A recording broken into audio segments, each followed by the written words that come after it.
নমস্কার, আমি কুসুম সামন্ত।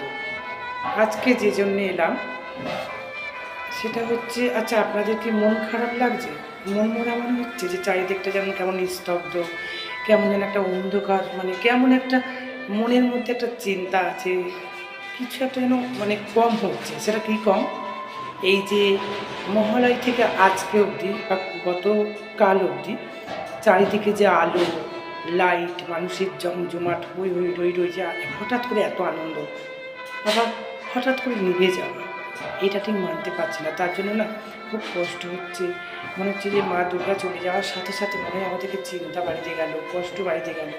কিন্তু এটা ভাবনাও ভুল আমার, কারণ মা যেটা করে ভালোর জন্য করেন। আর প্রকৃতির নিয়ম শুরু হলে তো শেষ হবেই। পুজোটা শুরু হয়েছিল, শেষ হয়ে গেছে, সেটা মানতেই হবে। কিন্তু কষ্ট হচ্ছে, মনে হচ্ছে যেন সব দিকটা অন্ধকার হয়ে গেল, সব যেন একটা মানে মানে নিস্তব্ধ চারিদিকে।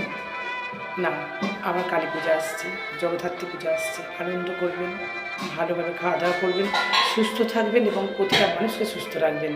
নমস্কার। আমার মতো চিন্তা কার কার হচ্ছে একটু কমেন্টে জানাবেন। ভালো থাকবেন।